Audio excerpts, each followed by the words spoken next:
Kaibigan, meron tayong mga tips para sa mga seniors, para sa mga edad 50 pataas. Okay? Mga paalala natin to, mga bawal gawin, dapat gawin para humaba ang buhay. Number 1, okay? Mahilig uminom ang senior. Sabi ko nga karamihan ng iinumin ng senior dapat sana tubig lang. Okay? Malinis na tubig, pwede medyo malamig, kung gusto nyo maligamgam, gusto nyo tsaa. Pero mas maganda, mas focus tayo sa tubig. At least mga 6 glasses up to 8 glasses of water in a day. Pagdating sa kape, baka pwede konting bawas sa kape. Kung gusto nyo, 1 tasang kape o hanggang 2 tasang kape, medyo black coffee lang. Okay? Huwag din masyado madami. Iwas na rin tayo sa mga matatamis. Siyempre, mga soft drinks, matatamis, sa gugulaman, paminsan-minsan, yung mga matatamis, kahit yung mga juice sa lata, medyo iwas na rin. Kasi matatamis yun kung gusto nyo prutas kainin nyo. Pwede kayong magbuko. Okay? Mas maganda pag buko, fresh buko. Okay? Yung fresh buko, may nabibili na ngayon. Huwag lang masyado yung may mga buko kasi na maraming sugar. Okay? Tapos merong mga juicer, merong mga juice na maraming sugar na nilalagay o syrup, iwas tayo. Kasi ayaw natin tumaba ang senior. So, mainly tubig. Number 2 tip para sa senior, okay? Dapat, hindi pwede lagi nakaupo. Okay? Every day, dapat naglalakad-lakad. Gaano karaming lakad nasa sa inyo? Pwedeng 3,000 steps, 4,000 steps.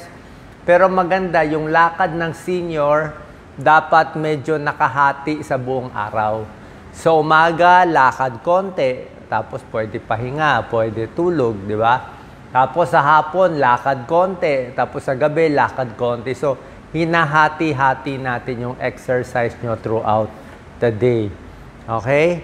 So, bukod sa lakad, idadagdag ko na rin sa tip number 2, maganda, huwag magpakataba. Ayaw natin overweight. Okay? Bihira lang tayo makakita ng overweight talaga pero umabot ng 90 years old. Bihira yun. O kahit 80 years old na sobrang taba, bihira po yun. Kasi pag overweight, usually nagkakasakit na agad. So, mas maganda, gusto natin, lose weight, mas payat, mas okay. Number 3. Okay? Number 3 tip, paggalaw ng senior, ang gusto ko sa galaw ng senior, dahan-dahan lang. Slow lang. Lahat ng galaw, lahat mabagal. Bakit? Una-una kasi, pag tumatanda, yung paningin natin, hindi na ganun kalinaw. Yung distance ba? Hindi nyo ba napapansin, pag senior na kayo, yung paa nyo madalas makasipa ng mali. Diba? Nabubunggo na kayo. Mabilis kayo mabunggo. Hindi mo na matansya Diba, yung paa mo, mamaya, dumugo pa yan. Mayroon ka matapakan. Kasi nga, hindi mo na makita. Kaya, kung hindi mo man makita, at least nabunggo ka, dahan-dahan lang. Pag-akyat sa hagdanan o pagpasok sa pintuan, minsan, mabubunggo ka na lang, magugulat ka, may pasa-pasa ka na. So, slowly. Lalo na yung mga twisting, yung mga bubuhat dito, kukuha dyan, dahan-dahan. Lalo na yung bending. Dahan-dahan din yan. Yung pagbaba ng ulo, pwedeng mahilo dyan. So, slowly but surely, pangatlong tip. Itong third tip, pati rin yung pag-akyat ng hagdanan. Okay naman umakyat ng hagdanan kung di kayo overweight, pero wag din masyadong marami. Wag din yung 4 na palapag. Kasi minsan di maganda sa tuhod Pero maganda konting akyat, konting baba, konting exercise. Meron ako mga exercise na tinuturo sa inyo. Tsaka yung mga stretching. Number 4 tip, tungkol sa pag-ihi, tsaka tungkol sa pagtatalik. Ang number 4 tip, ito yung mga bodily function. Mas maganda, madalas umihi. Okay? Huwag nyo napigilin kasi pag mas matanda, lalaki man o babae, mas maliit na yung bladder natin, yung pantog. So, kahit 200cc lang o 150cc lang, maiihi ka na. So, pag merong banyo, umihi na tayo. Okay, wag na pigilin kasi pag pipigilin, baka ma-high blood pa tayo.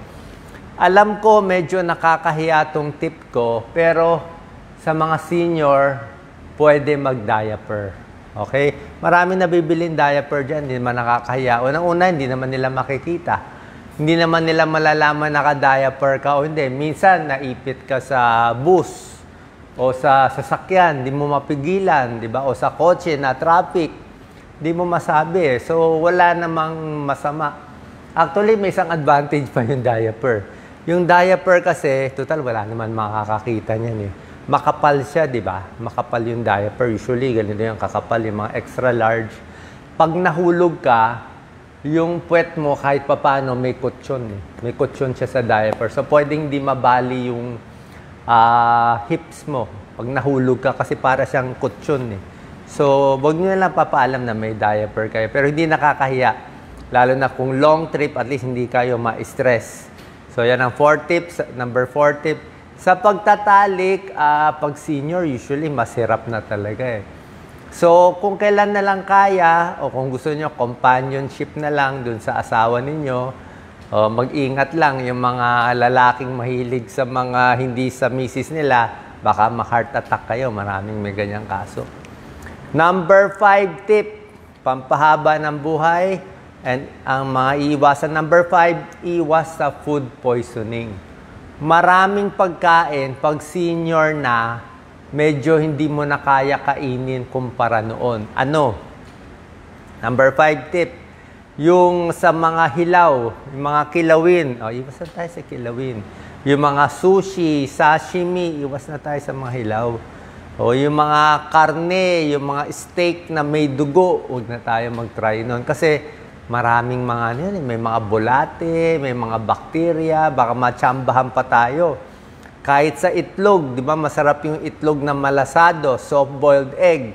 Pero pag tumatanda na, baka matsambahan tayo nung may food poisoning sa itlog, salmonella. So, mas luto na dapat ang pagkain ng senior, mas malambot, mas okay.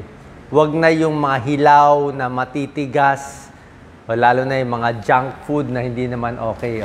Ituloy ko na to number 5 sa pagkain. So, raw, undercooked eggs, meat, pork, processed meat. Diba? Masyado maalat yun eh. Diba? Mga potato chips, yung mga soft drinks. Diba? Mga fast food. Fast food siguro, kukuha lang kayo konti. Highly salted, masyado maalat. Ang daming senior, halos lahat may high blood eh. Diba? Tapos masyadong oily. Tapos alak din. Senior na, hindi na pwede uminom ng alak.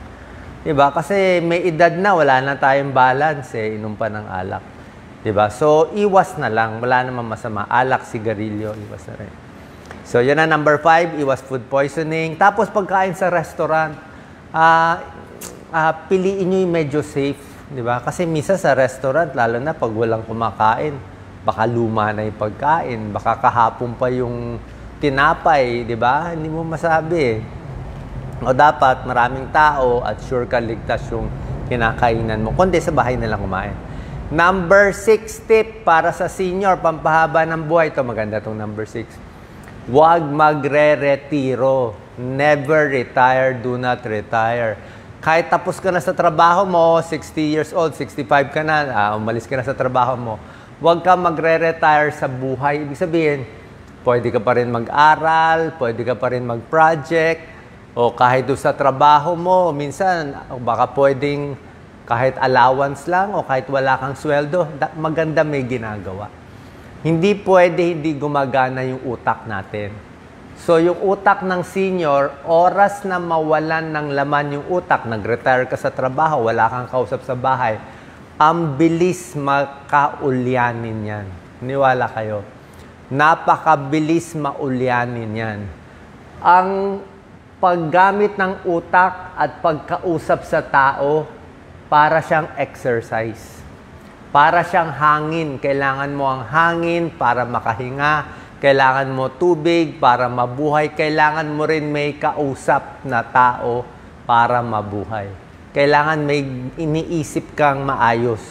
Kasi oras na wala ka nilagay sa isip mo, ano na yan, maulyanin na yan. Diba? Makikita mo yung mga may edad, yung mag-isa na lang, walang kausap, ang bilis ma-dementia sila. Diba? Mag-Alzheimer. So dapat tuloy-tuloy lang, mag-aral kayo, magtulong na lang sa barangay. Basta may project pa rin ang senior. At sa senior, maganda may kinakausap lagi. Mas maganda yung kinakausap nyo yung mas bata sa inyo. Kahit saan, magtambay kayo sa mall o sa isang mga restaurant, yung mga fast food na tabi-tabi, para lang may makausap, may magawa. Maganda po yun. Number 7, pagdating sa travel, ito, ingat tayo sa travel. Yung malalayong travel, lalo na sa ibang bansa, o kahit dito lang sa Pilipinas, yung medyo maraming aksidente sa travel. Okay? Sa airplane, baka mano yung tenga nyo, di ba? Tapos sa travel, iba yung pagkain, iba yung schedule, lalo na pa nasa abroad, stressful ang travel. Pagdala ng bag, ibang bagay, nakaka-stress yan. So, pwede mag-travel pero ano lang, hinay-hinay, merong pahinga. Number 8, pag senior, bawal na magpuyat. Diba, alam ko maiksi ang tulog ng senior eh. Pero kahit papano, kung puyat ka, 4 hours lang tulog mo, di sa umaga, pa-easy-easy ka lang, pa-idlip-idlip ka. Kasi hindi rin pwede yung walang tulog. Number 9, yung init ng panahon, pag-iingatan. Okay? Maraming namamatay sa init ng panahon. Minsan may mga time, hindi lang sa init, o minsan parang yung... Minsan mahina ang katawan ng senior. Eh. For some reason, may araw na mahina siya, parang walang lakas, wala kang gana, masakit lahat ng katawan, inis ka. So, kung kailan feeling mo magkakasakit ka, mahina ka, relax lang. Okay? Easy-easy lang. Okay? Doon ka sa mag-malling ka na lang, di ba? Para malamig. Di ba? Doon ka sa pinakamalamig na lugar. Okay? So, pag may nararamdaman, wag na natin pilitin. Number 10. Okay? Siyempre, number 10, kailangan may maintenance medicine, di ba? Wala naman choice pag senior. Check ang high blood. Maraming may high blood. Maraming may diabetes. Pag senior, maraming mataas cholesterol. Di ba? Maraming may mga arthritis. Kaya kung meron kayong maintenance sa high blood, diabetes, tuloy lang natin. Okay? Hindi natin maiiwasan yan kung kinakailangan. Number 11. Pagdating sa pagligo. Okay? Sasabihin nyo, ligo lang, Dok. Eh.